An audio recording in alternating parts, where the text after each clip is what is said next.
around 50% matchups and a couple of favored ones, whereas Glory, I think, needs to line up a good matchup with his control warrior, which might struggle against the different styles of more greedy decks from XiaoT. And it's interesting when we start looking at the mental game from Glory, because I think when we were casting Grandmasters, when he got ahead in those situations, when he got up in the table, he was looking very positive. That is when his play started to look very clean, when the pressure was off a little bit.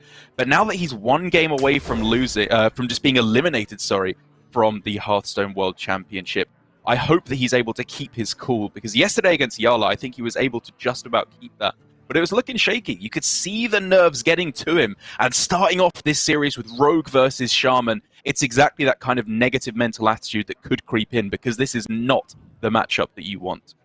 Yeah, it starts to get very, very scary indeed. Shaman is all about just building that one board, and even if one minion sticks, the next weapon swing can just compound the issue over and over. And Rogue has historically really struggled with removal options, especially against wide boards. So again, we are sounding like broken records by this point, but the Rogue absolutely needs to find early questing, early Edwin, I think, to get the edge in this matchup. To be fair, Glory has a hand that's somewhat reminiscent of what we saw yesterday from Monsanto up against Silvername, where he's got that Foxy Fraud, the Evil Miscreant, the ability to go nice and wide with lackeys early on. Do you think that's good enough against Shaman? Because it's obviously Shaman is not just an aggro deck. It functions a little bit differently to some of the other board-based tempo decks that we usually see. I would say it's good enough if they don't have the weapon.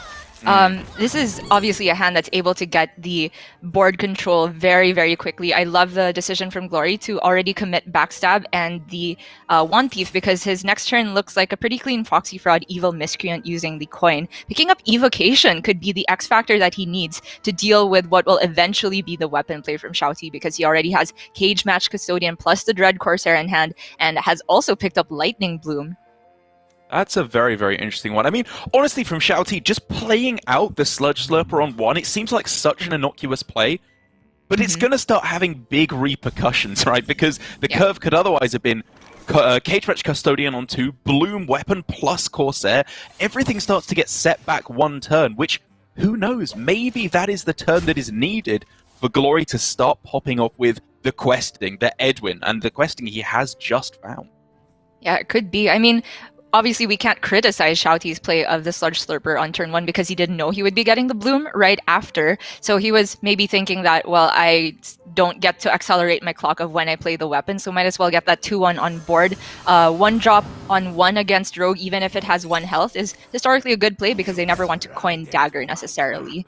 For Glory, though, he did hold back on the Foxy Fraud turn. Holding onto the coin, I think, is largely informed by his draw of the Questing Adventurer. Prioritizes the ambush and gets a pretty good result because it lines up nicely against the Cage Match Custodian. Yeah, exactly. And this is one thing that you have to realize about this Shaman deck, is that falling behind in these early turns is fine for XiaoT. As long as you're not up against like a 20-20 Edwin, or even just like a 10-10, something big like that, you're just sitting pretty, because eventually you'll get the weapon down, you'll get down the Mogu, you'll get a 10-drop, and that is where Rogue struggles. They have some premium removal in the deck, in the form of Blackjack Stunner, just being able to go for a couple of Eviscerates, even this Poison minion, but they can't do it all at the same time. If you have a couple of 5-drops and 4-drops and a 10-drop, Rogue will simply die. So here for XiaoT, I like just taking it as slow as possible. He doesn't need to go too quickly here with something like Bloom, Bogspine, Knuckles plus Dread Corsair. He can just take it slow, let Glory fill up his board, and all that does is make the Mogu Flesh Shaper even cheaper for XiaoT's swing turn. Yeah, I'm on board for that idea. Of course, there's the temptation that he can fit in 2 minions if it's Bogspine this turn with the Witchy Lackey. However, it would warrant him swinging into the poison almost for sure, and then Glory is able to maybe take some trades. And if the board equalizes, XiaoT's refill potential is not necessarily that good. However, it looks like he is going to start at least equipping the weapon. I'm not sure if he's going in. This could still just be a hold play, because keeping the board wide means that Mogu Flesh Shaper is more likely to come online for the next turn. I think this makes a lot of sense from XiaoT. Yeah, you can start to work it out, right? He's going to have 3 mana when you factor in the overload on the following turn, which means Mogu already costs effectively 4 because he has a 0 mana Dread Corsair. So all Glory needs to do is play 1 minion, and XiaoT will have the Mogu Flesh Shaper able to come down. He's just done that. XiaoT's plan is online. He is looking at the very least, a 5-drop and a 10-drop that Glory is going to have to try and chew through.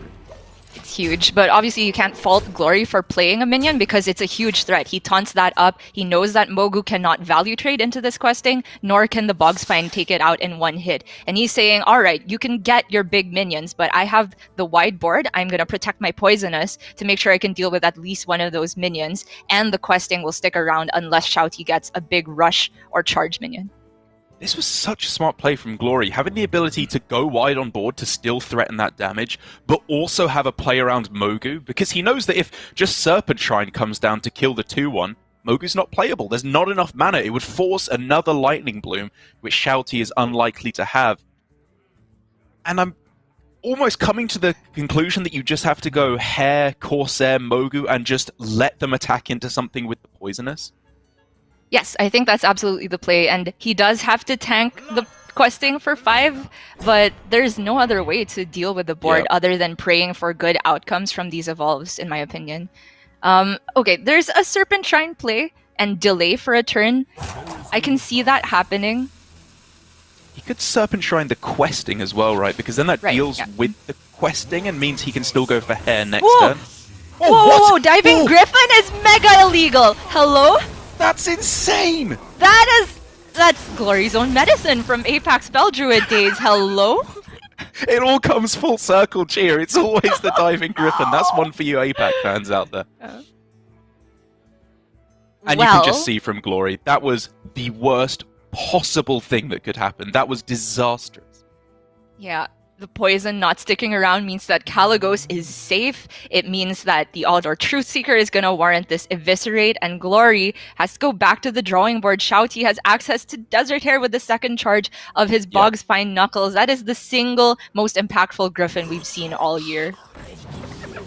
And I mean, I just want to say that even though that was quite obviously not what XiaoT was planning when he started that turn, I think pretty much every decision he has made with this deck, I have agreed with so far. The one thing I might pick him up on was playing the Sludge Slurper on turn 1, which I think you have to be maybe a little cautious of against Rogue, where they can just dagger it down on turn 2. But overall, I'm so impressed. He clearly has a very deep understanding of the nature of this deck, which is, specifically against Rogue, to build up these mega swing turns, which he did last turn, and he's going to do again right here. Desert Hare, second evolve with the Bogspine Knuckles. This is absurd. The scam potential here is insane. And I think Glory is already in a spot where he needs to scam right back in order to take this matchup. I don't know what Evocation can do on 6 mana, but it has to be something nuts.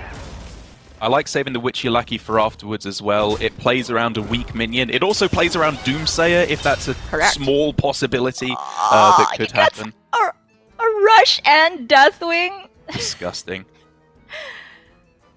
Yeah, I think Glory can pack up shop here. I already think his line for next turn is Evocation, try to find Conjurer's Calling, and then try to rip a Doomsayer off of the conch. Man, when Shaman does this kind of thing, it truly just looks unbeatable. It feels like nothing in the game can beat this. Like, it's turn 6, and he's got a blooming 10-drop and a bunch of everything else as well. This is truly disgusting. And outside of... I mean, is there anything off Evocation? You can Frost Nova for a turn to stall, but that doesn't feel like it gets there to me. My first question is he dead on board here? Because maybe if you take a play of like Dirty Tricks, Eviscerate, Dagger Send everything face, Evocation can do something for the next turn. It's not within Fireball range of lethal, but if you get maybe a combination of a Freeze and a Frostbolt, then you can try and fish for the next Eviscerate off of your deck. That seems like the line to me. Yeah, he's not dead on board. It's, 28 damage, I think, that's currently in play.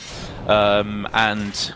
well, we can see Instructor Fireheart is there with a single trade of the 1-1, which on average I think is pretty likely to give you lethal, given that you can also factor in Storm's Wrath is lethal. You have all the burst cards like Rock Biter Weapon, Lightning Bolt, Lava Burst, Dunk Tank even at this point. There's a lot that can go your way for XiaoT. Oh yeah, Glory could very well get dunked on here. But I really appreciate Glory spotting the line. It's obviously very small margins. There's the lava burst, and we don't unfortunately get to see what is in the evocation. But despite that very unfortunate pan out with the diving griffin, eliminating his poison, he still found his best percent. He even gets the 2 cards just to taunt him at the end. And XiaoT even forced to pick another card. Hearthstone won't let Glory die in this instance, but it does mean XiaoT taking the win. I will say, as a little bit of maybe solace to Glory in this situation, the Shaman was looking like a very strong deck for XiaoT, partly in terms of the matchups, partly because he just very clearly knew exactly how you play the deck. It's a deck that doesn't last very long. There's not too many decisions that you have to make per game because it's usually over about turn 7. But if you mess up one mistake, you will lose that game. You have to plan out all of your turns. And with XiaoT having that out the way, I think Glory has some of his better matchups left over with that Shaman gone. Yeah, I absolutely agree. I think if not Demon Hunter, if not the Warrior, Glory's next ban would have been on the Shaman from XiaoT. And it's that Highlander Rogue, which is, again, the X factor from XiaoT. I don't think it necessarily has a good matchup against Secret Rogue or Libram Paladin. And it's maybe looking to sneak a win over Glory's Control Warrior, which in and of itself is not just a pure control warrior. It still has that OTK potential with the Soulbound Ashung. We've not seen Glory be able to put together the combo just yet, but it looks like Glory is going to try again with this rogue, and I think his play from last game shows that he has a lot of experience on this. We were talking about how Glory's been jamming non-stop Secret Rogue on ladder, and the play by building up a big questing and taunting it in almost every other situation wins him that game. And it's worth talking about these 2 builds of Rogue now, with XiaoT going for the Highlander Rogue, because if we think about Highlander versus non-Highlander variants, like Control Priest versus Highlander Priest, Aggro Hunter versus Highlander Hunter, they're pretty similar decks, to be honest, most of the time. But I think there's actually some pretty big differences between these 2 archetypes and the way that the players will have to approach the matchup.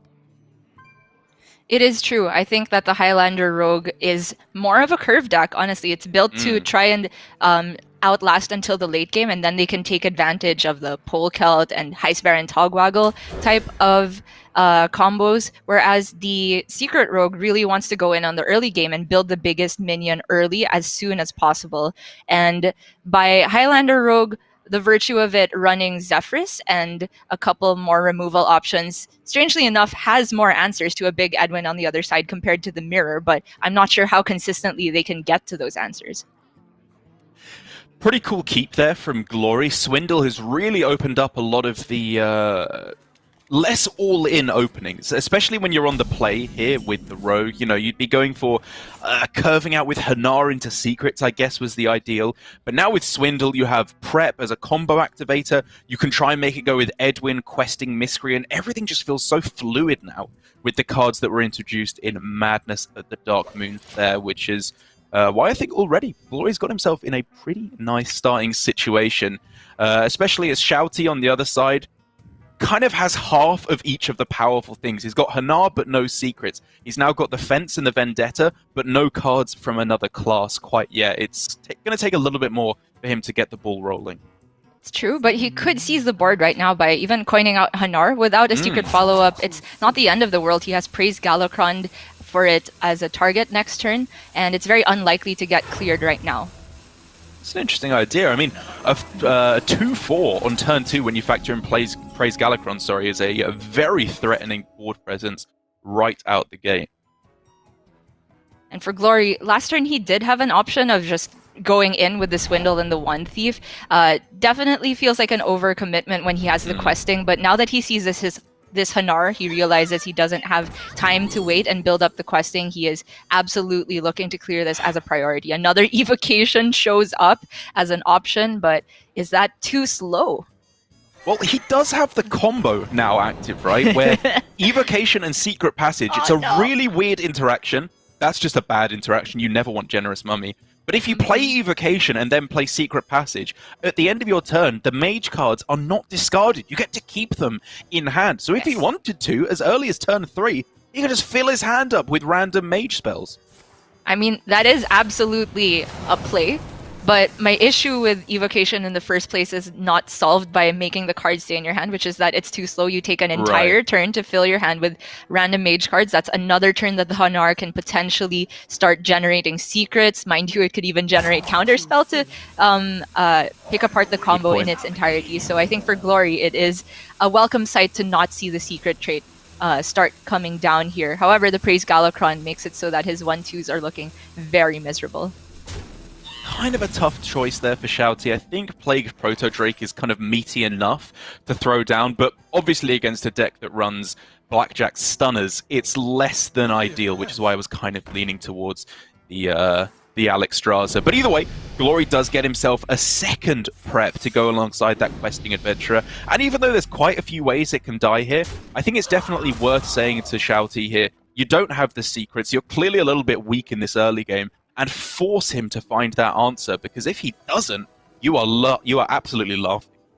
Yeah, it's a great spot from Glory here. By virtue of this being a Highlander deck, it's also less likely that they run into the Eviscerates and just the ways to deal with the questing. Vendetta 1 mana off, and XiaoT hasn't hit Dragon's Horde or other class generating cards. So this could be maybe just the Hanar bumping into the Pharaoh Cat and then a Shadow Step plus Evil Miscreant and try to put together a lackey solution for the questing on the next turn. Of course, he'll be concerned about Glory's secrets, of which there is 2 ambushes in the list alongside the 2 dirty tricks.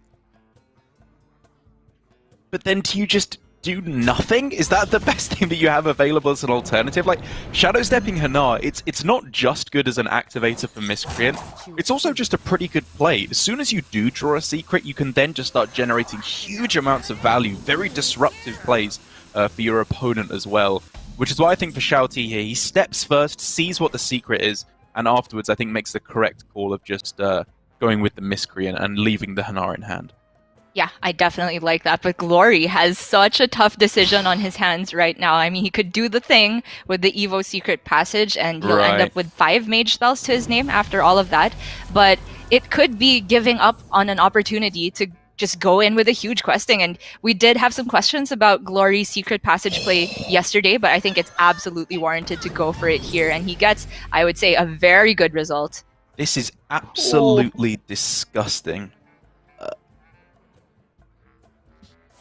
That's a tough pick, I gotta say. I was eyeing the Power of Creation, but it's a long ways off from being played. I think this is fine. If you can just get yourself another questing adventure as a 1-1, that's a pretty big deal. Some extended pressure that you can throw down. Arcane Breath, just a 1 mana 2 damage spell, perfectly reasonable here.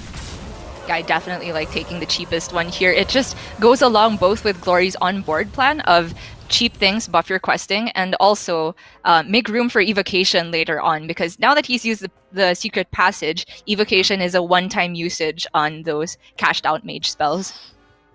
Polkel on 4, usually the dream for this Highlander rogue, because you can start chaining through those big minions. You can go Galakron, which guarantees you High Sparrow and Togwaggle, flick Skyshift. But right here, there's a much more pressing issue that needs to be answered.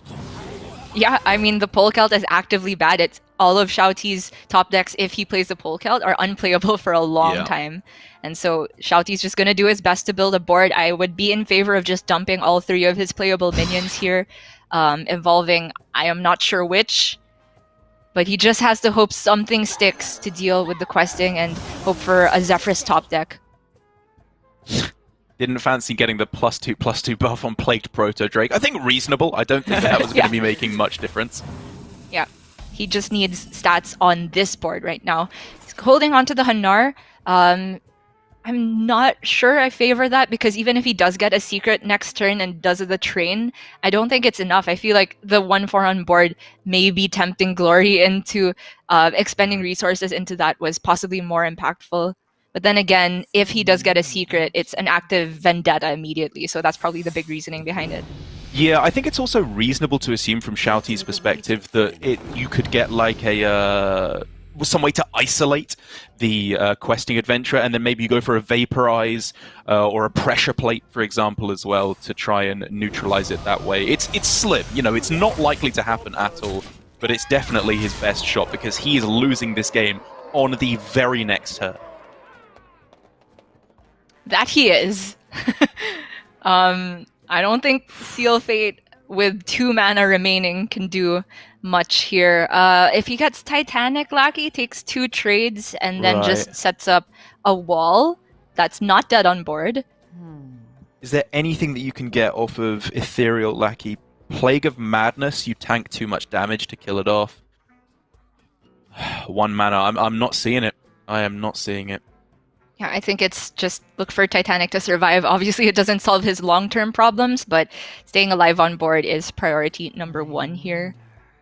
Okay, well, actually, if you can find some way to activate the Vendetta off of the Seal Fate, like if you can go Ethereal Lackey into Pilfer and then activate the Vendetta, like at that point you can clear the questing. It's getting very, very unlikely. And the Kobold Lackey puts an end to that anyway, and I think that is just going to be the end of the line, and Glory equalizing the series at 1 game apiece.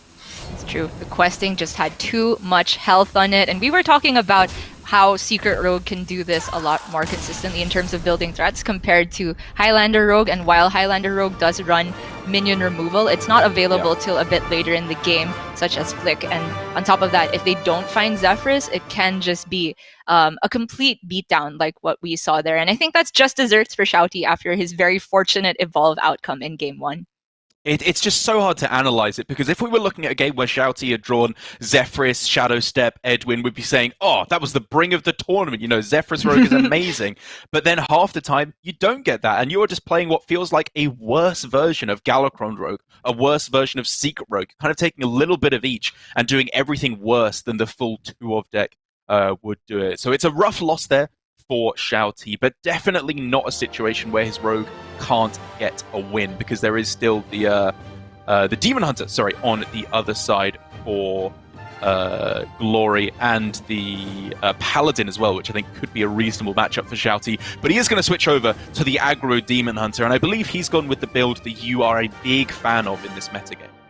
Oh yes, the Skull at the top end alongside Altruist and Polkelt. These 4 cards replace in the other list the double Umber Wings and double Acrobatics. And in this list, there's also Cult Neophytes instead of Mana Burn. I actually am still a fan of Mana Burn, but I understand the reasoning for going for more of a curve-based approach when you have that higher end list with the Skulls. I think Skull of Gul'dan was perfectly exemplified by SYF on how to play it for maximum swing potential and just building up the resources. He also managed to play around Elucia really well. However, this is the matchup where Aggro Demon Hunter will struggle. Anything with Risky Skipper is a nightmare for all these small minions that XiaoT will want to start the game with. So whenever I've been playing Warrior on ladder up against Aggro Demon Hunter, I've always felt very, very confident in the matchup. As you say, you have a lot of armor gain, a lot of removal. It should, on paper, be very favored. But this slightly newer build with Skull of Gul'dan, Lawkeeper Polkel, and Altruist, almost most importantly. Do you see that changing the matchup towards the end of the game? And arguably, is it something that XiaoT will look for by keeping Skull in the mulligan? I would argue that it would help the matchup compared to the other build of Demon Hunter, but I still don't think this is favored for the aggro Demon Hunter. I also am not in favor of keeping Skull because you run Polkelt to draw out the Skull. It makes Polkelt significantly worse if you start it with hand, with the card in hand, and XiaoT's priority should absolutely be just making sure he gets the start that aggro Demon Hunter is known for. It's the reason you play the deck, is you just have all of these efficient one-drops, and sometimes the warrior doesn't run into their minefields early enough. Heavy keep there from Glory with, I believe, the Armor Smith and the Sword Eater, and finding that Anchor as well. This is a dreamy starting hand for Glory. He can tutor out those risky skippers to go with the Armor Smith. Sword Eater alone is just such a nightmare for Demon Hunter to try and chew through. That 2/5 taunt is so much health. It's true, and for XiaoT, it's a very lackluster opening. I do think he got the best demon companion for the situation, but following up with a hero power without a battle fiend even being buffed is very, very inefficient. The Dreadlord's Bite on the next turn is going to be put to shame by Sword Eater. 1 extra mana for a 2/5 taunt is what that interaction looks like. The benefit of buffing the health on the Shima at least means that Ankar as a single attack cannot deal with it immediately, but oh no, XiaoT's hand is not shaping up. I mean, it's okay. I think this is still a hand that can get there, right? Because this is the risk you run into, right, with the deck. When you draw the perfect curve and then end it with Polkelt and Skull, obviously you're going to win most games there. But you can end up with games like this, but as long as you're not having to fight for board because Warrior doesn't develop any minions at the start of the game, I think this is fine. He's not going to fall behind, and he can then follow up with those huge Altruist swing turns, assuming he doesn't find the second Skull before then. Yeah, that's fair. The curve does speak for itself if it's going to be Dreadlord's Bite into Polkelt here. My issue is that if you go Polkelt, your turn 5 becomes very awkward because you're almost guaranteed to get the other Skull by then, and XiaoT might have ended up just playing Voracious Reader instead. So he is going to deviate a bit, and we could see Dreadlord's Bite on 4 into Polkelt on 5 instead. It's a very slow development, and he's obviously not getting value off of the Voracious Reader, but in terms of XiaoT's long-term game plan, I think this makes a lot of sense. I think I like Glory's decision here as well to go with the Anchor, because Coin Sword Eater, it wasn't super clean. You know, if this was a 2-3 instead, I think we could talk then. But you just want to start building up those combos, especially with Bloodsworn Mercenary now being found. That Skipper Armorsmith Bloodsworn combo is just, as we know, so backbreaking. It is indeed. For Glory, the health in the Shima is once again a big problem. Like you mentioned, I think holding onto the Ankar here signifies to me that he wants to go for a coin brawl play. However, XiaoT's play on the last turn was Voracious Reader Hero Power. I wonder if Glory can maybe have a read that XiaoT's hand is very heavy and doesn't necessarily play into brawl more than this. Even if it is just a single Polkelt added to the top of this, though, I think that warrants saving up for a brawl on the next turn. I think that's very reasonable. Obviously, so XiaoT... if it's Polkelt this turn, it's Skull off the top, and then you're still going to go Dreadlord's Bite, which means the next draw will be Altruist, which means that you're not able to discount the Altruist with Skull. So good point. I could also hear an argument for Dreadlord's Bite this turn and then Polkelt. So are you not considering the Stilt Stepper on this turn? Do you think it's just playing too many minions into a potential sweep, or is it that it's more valuable later on? I think it's more that it's not helping XiaoT's overall game plan of just getting the Skull to the left and then discounting Altruist in particular and just trying to win the game off the back of that powerful interaction. So I really like that he went for the play that does get his Skull closer to the left, but also makes sure that Altruist is more likely to be discounted by Skull. Glory holding on to the coin here instead of going coin hero power, which I think is wise because you need 6 mana to go Skipper, Armorsmith, coin, Bloodsworn. Just to have that as a possibility, I think is smart. And also, as you said, holding off on the brawl is also, I think, it's just not quite warranted here when he had a perfectly good turn with the the 2-3 instead. Yep, that's right. I think this is where things are going to start to get a bit scary for Glory as soon as he sees the Polkelt come down. That is XiaoT's signal to start accumulating all of those resources for a big swing. It's funny, though, how Altruist interacts with Armorsmith, should that be the board state by the time the Altruist comes down. But I think XiaoT can cross that bridge when he gets there. I'm definitely looking at Polkelt for this turn. I think so too. I mean, you'll guarantee yourself a Skull on the right-hand side, and then you can play the one on the left-hand side, and then go for the ultimate Altruist turn, if that's how you want to try and win the game. Like you said, you're running into problems with Armorsmith most certainly then, but you're always running into problems with Armorsmith. You just have to kind of bite that bullet. That's right. This Voracious Reader has been getting in there for a couple damage, not drawing any cards, but I think XiaoT's recognizing his overall game plan of the Skull resource accumulation. But for Glory now, finally, he has access to the Skipper turn. It's also building up that turn when he expects XiaoT to go for Skull. So it could be a whole turn where he gets to stick this board of damaged minions.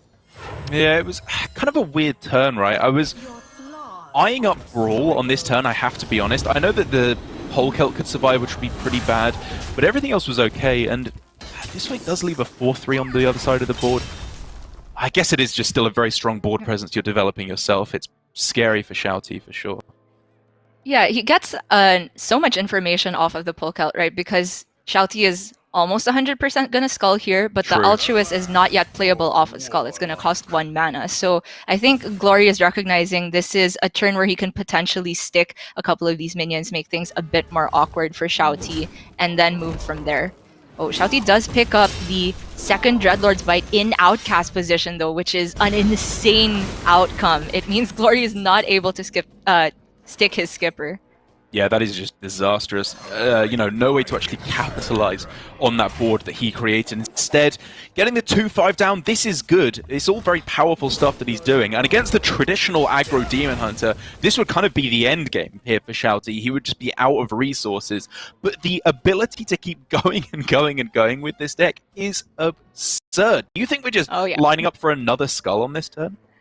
I like that. It looks greedy, but I think it's all about just saying, okay, Glory, you know what's up. You know I'm going to clear your next board with Altruist, but you don't have Armor Smith left unless you have the second one, which is not very likely. And Glory, at the best, is able to just armor up on that turn. I think that XiaoT can put Glory in a checkmate position here. Maybe not immediately ending the game because Glory did pick up a bunch of armor from his Armor Smith turn, but I mean, XiaoT's resources don't stop with this hand. Both of the Stilt Steppers are going to go off next turn. Voracious Reader could draw more cards, and XiaoT could see the bottom of his deck really soon.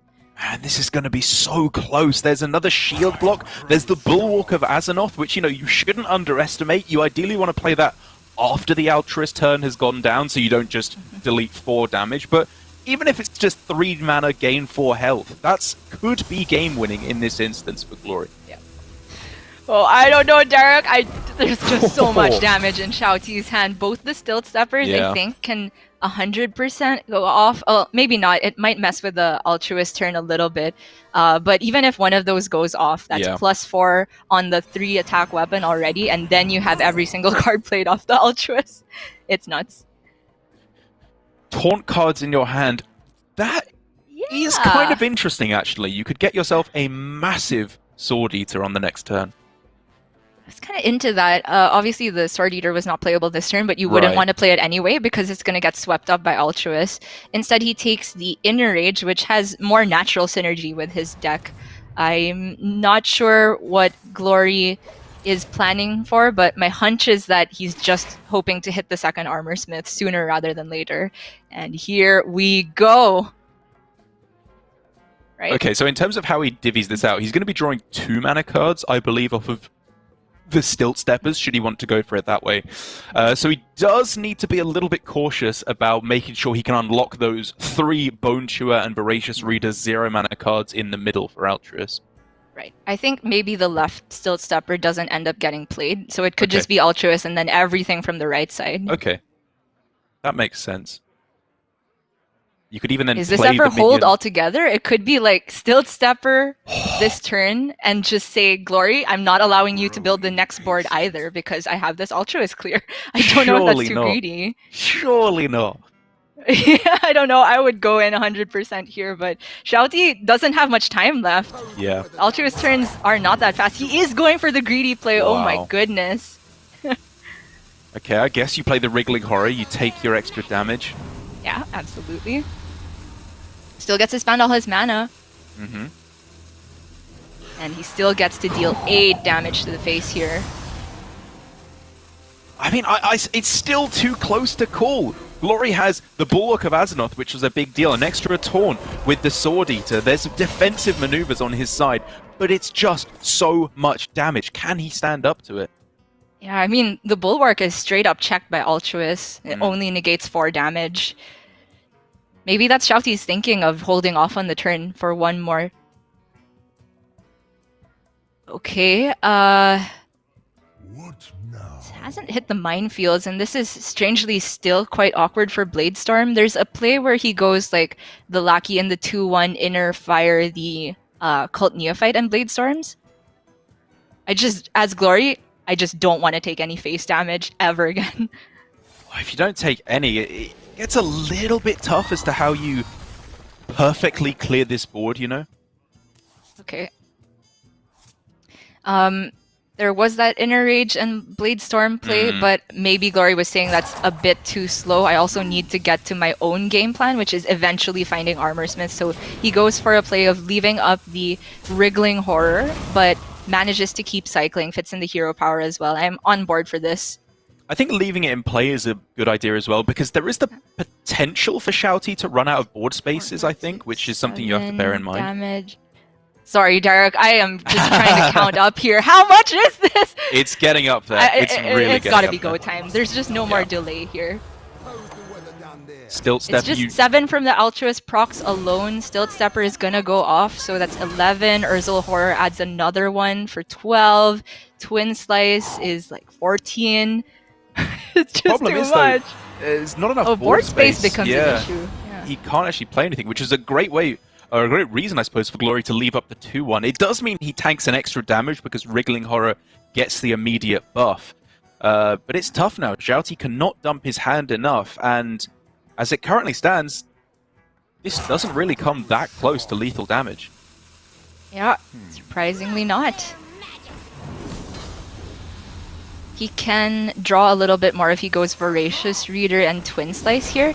He's prioritizing instead the more resilient minion though. Voracious can very much just go off next turn instead.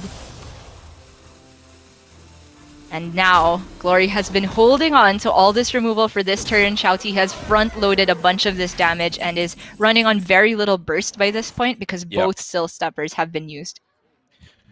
I mean, there's a couple of ways to go about this. Brawl plus Shield Block not being available is very annoying, I will say. But even if you just go like Brawl, swing into whatever survives, and then Bulwark, that seems like a pretty good way to stop a lot of the damage, and you never die the next turn.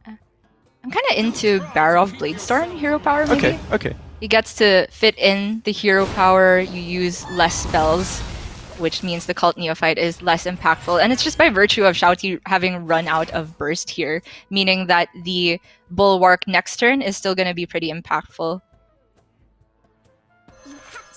So the rest of XiaoT's deck is very finite at the moment. There is Beaming Sidekick, Battle Mage, double Og Merchant, double Battle Fiend, Intrepid Initiate, and Demon Companion. So the only actual burst that doesn't need to stick on board for a turn before it can attack is a potential Refa. That's very little, so as long as Glory clears the board every single turn from here on out, he's home free.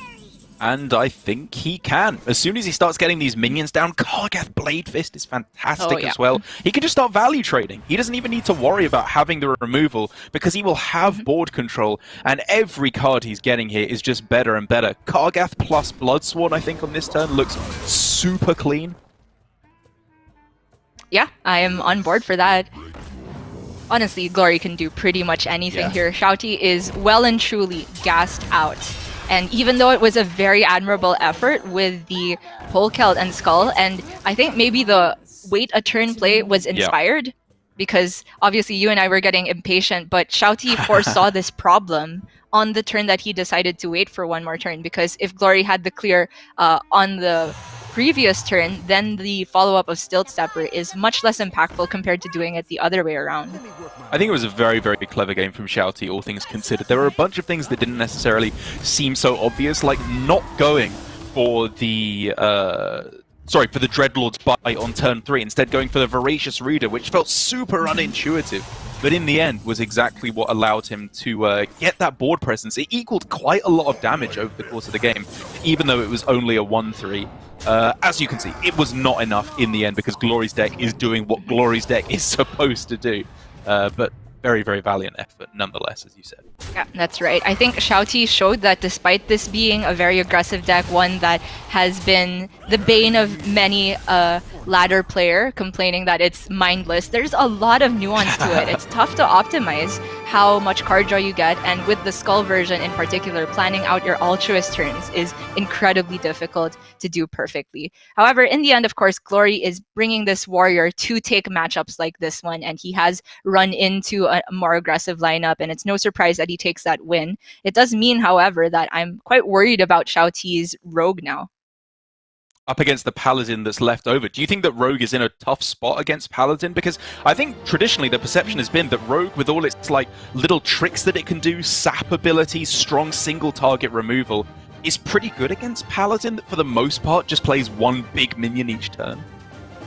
That is fair. I think the matchup is ever so slightly Highlander Rogue favor, but I honestly would just treat it as a 50-50 in practice, because the Paladin has quite a lot of removal on their end as well for Rogue's bigger threats. The Penflingers should not be underestimated whatsoever here. Rogue historically has very little healing, so if the Libram Paladin can hit their discounters early and can hit the Blessing of Wisdoms with Penflinger early, I think they're able to match Rogue's value by virtue of just having infinite Penflingers. Well, here it is, Glory. One single game away from going through to the semi-finals. It has been an incredible journey for him. His first season of Grandmasters for this year was truly something impressive, and his final against Surrender that went all the way through to Game 5. Surrender, his opponent, was playing some of the best Hearthstone we've ever seen from him, and yet he still managed to take the victory over the player that many call the best player in Asia Pacific. But if he can take the trophy this weekend, maybe he can take that title for himself. But he has to get it done first here against XiaoT. And he has got himself, I think, what is, in my opinion, a pretty good matchup. This build of the deck in particular, with Red Scale, Dragon Tamer, and the Amber Watchers, I think picks up a lot of percentages against Aggro Demon Hunter.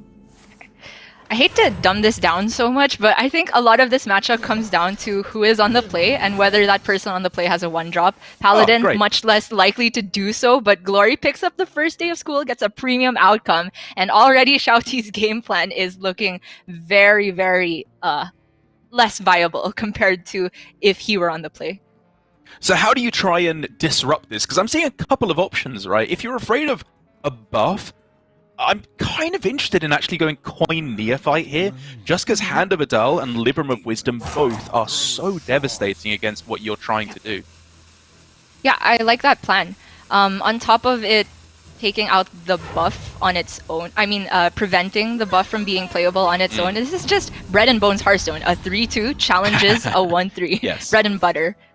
And that is just, making Glory's life really difficult. He does have a curve, thankfully, but XiaoT is able to wrestle the board back from this state very easily.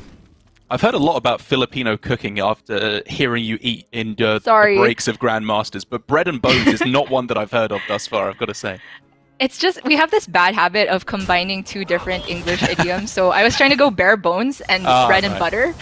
And then the other one we always say is burn the bridge when we get there. That is not something you want to do.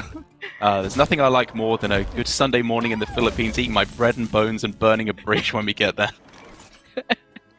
Either way, this has worked out fantastically for XiaoT to get rolling. As you were saying, Glory had the 1-drop on 1. He had the buff as well with Libram of Wisdom. And yet somehow here, XiaoT has flipped that around and he had got himself in the lead. And even though Glory is still putting forward very, very strong minions, compared to what Paladin usually does, I think XiaoT has put himself in this game, whereas otherwise he was looking pretty far behind. Absolutely. The second slice and hero power alongside the Battle Fiend could be the play. However, the Cult Neophyte isn't able to take a value trade anyway, so it could be that the Neophyte goes into the Loot Hoarder, the second slice takes out the Sidekick, and then XiaoT just plays Battle Fiend plus the Intrepid Initiate, not in that order. I'm just very interested from XiaoT's perspective of clearing every single minion on Glory's board, every single turn, lock out all the buffs, play for board, and make Glory's best win condition then trying to survive towards a Libram of Justice turn. I mean, it's just meat and butter Hearthstone right there. You clear Paladin's minions, and you will be winning that game of Hearthstone. This one does run a few less buffs. There's no Blessing of Authority, there's no Blessing of Kings in there, but the point still stands, especially when you're going into turn 4. There are 0 4-mana cards in this deck. Turn 4 is the dead turn for Paladin. The next few turns, Amber Watcher plus Hammer of the Naru, maybe that's enough to pull Glory back into this game, but for the moment at least, he's going to have to tank a real beating. It's definitely sustained for Glory. This is time that he has in his hand, but in terms of actually solving problems, it's either going to have to come in the form of the second Libram of Wisdom to go with the Pyro for around turn 6, because currently XiaoT's board is very vulnerable to that, or in the near future, a Libram of Justice. But the painful thing is that Glory hasn't hit any of his Libram discounters yet. Amber Watchers are going to give him time to try and dig towards that, but XiaoT is sitting on this Skull of Gul'dan. Oh, this is so close to a strong clear. He needs that one more spell to be able to clean this all up effectively. He's going for a half clear here rather than developing the Amber Watcher, which I can understand, but it does mean that once that Pyro is dealt with, quite a lot of draws in his deck become a lot worse, actually.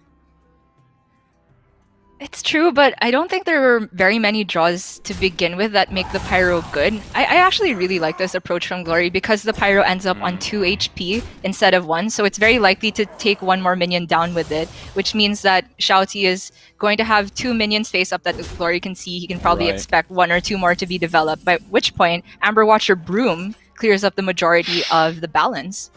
That is a spicy draw, though. We were looking for those Libram cheapeners. That is the one you are looking for. Aldor Truthseeker. I mean, you keep it in the mulligan against most matchups, to be honest, despite it being a 5-drop. It is so crucial to the deck overall. And look at what it does here. XiaoT has the skull, thankfully for him, because to be perfectly honest, without that skull, he could just wrap things up right here. 16 healing, at the very least, in hand for Glory is not something that Demon Hunter can overcome. It's true. I mean, Glory's feeling it. You can see even though he was nervous, as soon as he put together that Aldor Truthseeker turn, as soon as he saw the top deck, he was like, all right, this is my game plan coming online. XiaoT gets Altruist. That's a great outcome off of the skull. But is it enough? I think he still needs further card draw to really turn this into a swing position instead of just a mediocre removal, which then gets checked by Glory's next removal play. And I mean, the implication was there with your breakdown at the start of the game, because you're saying it's down to who gets that first 1-drop on board, with the implication being that if Demon Hunter doesn't do that and dominate at the start of the game, they are not going to win, to be perfectly honest. Even with this build of the deck, with Altruist and all these extra effects, unless you get a dominant start, or at least a reasonable start to the game, you are not going to win. And here, Glory is just going to be doing broken turn after broken turn. He might not even have to point the Amber Watcher at his own face. He might heal a minion in order to lock out this game instead. That is true. Altruist is 1 card short of being able to deal with the 5/5, and if he had that 1 more card, then the... Oh, sorry. It works, right? So, yeah, because of the outcast from the Dreadlord's Bite. I forgot about that. This is probably just the turn to go in then. Yeah, you have to tank the 6/6, but if Altruist sticks, I mean, well, okay, Altruist could stick, actually, because you have the Taunt in the way. There's only the 1 weapon. Maybe if they only have the 1 Pen Flinger. I don't think that XiaoT has seen both so far. You're looking at a chance. Still rough. You know, I'm not going to try and sugarcoat it. This is looking very, very scary for XiaoT, but there's a chance. Yeah, I think that XiaoT is showing also just great optimization here by going for that attack and then the Dreadlord's Bite. Not wasting a charge. He knows that he's able to get a total of 5 damage AoE. And even if the Altruist doesn't stick, it just accomplishes his first priority, which is deal with that board, because XiaoT was dying otherwise if that had been left alive. Lord Barrel off the top, though. I mean, honestly, I'm not even sure if that's the best way to do it. Like, you can go Amber Watcher plus buff plus Libram of Wisdom, sorry, because you can stick the Libram of Wisdom on the Broom, get it back for 0 mana, stick it on something else. Like, there's so many ways to clear this up now. Honestly, I think all of them win from Glory. He just needs to not overthink this. Don't get too worried about optimization. We know that Glory has roped on this deck quite a bit and missed a couple of crucial damage for it, but I think that your play is definitely the best way to go about it. Glory spots it, and I think this could be Glory making his way to the top 4. I almost can't believe it. After his devastating loss to Yala, where he wasn't able to pick up a single game in our first match of the weekend, things turning around drastically here, and it came at a little bit of a shock. You know, you and I were both predicting that XiaoT would be the favorite in this series. He had those aggro decks that looked like they could have preyed on what Glory was going for, but in the end, the Warrior just devastating the Demon Hunter, the Paladin as well. I think overall, it's just very smart deck selection from Glory, and his match against Yala was a bit of an outlier because the rest of the field have a very different strategy, which it looks like Glory can prey on fairly effectively. It is true. XiaoT, however, can hold his head high because it's yet another strong year of performance. It's so tough to qualify to the World Championship through the Chinese circuit. He still has his fellow countryman SYF in with a shot, and I think that XiaoT obviously in the series, it was all relying on him trying to get a win off of that rogue, or several wins, just abuse that maybe one weak link in Glory's lineup. After that went in Glory's favor, I think XiaoT was already feeling that things couldn't really work out, but obviously no respect lost for him. This is one of the best players in the world right here. Exactly, and XiaoT's legacy lives on not only in competitive Hearthstone, but in every ladder game, because I guarantee you, whatever deck you're playing, XiaoT had a hand in optimizing it or creating the original list. He's just got, he's involved in so many of the different practice groups, optimizing so many decks, because he just has such a creative mind when it comes to Hearthstone. So even though it wasn't enough here in this instance, as we are kind of signing off for him, he knows it as well as we do, that this is effectively over, and Glory knows it as well. He's going to be going all the way through to the semi-finals, despite losing his first game of the weekend. Incredibly well done. And as an Asia-Pacific caster, you and myself as well, I'm very, very happy for him. He's well deserving of his moment in the spotlight. It is true. With that final draw of Libram of Justice, it also gives Glory the lethal right now. The damage from the Amber Watcher and the weapon, plus that extra proc of the Penflinger, is going to put the final nail in the coffin for XiaoT there. And now Team APAC has at least one player in our top 4 predictions, making it through, all according to plan. Congratulations to Glory. We'll be seeing him later today once again. Yeah, very, very nicely done. I believe he'll be our first semi-final match up against Santo to be played out after we go through our other decider bracket match between SYF and Silvername later on today. That's going to be a very different style of match, with both players going for that very aggressive matchup. But honestly, for Glory, I think he's looking like a real contender to go all the way. That was just some clean Hearthstone from both sides throughout. They can both hold their heads high. Absolutely. And I do think that is going to be my last cast of the day. Very, very happy to have been part of the World Championship in any capacity. And I couldn't have asked for any better way to end it off with than sending our very own APAC representative, Glory, who has had an incredible win rate throughout APAC, now proving that he has what it takes to stand up against the rest of the world, to top 4 alongside Yarla from Group A.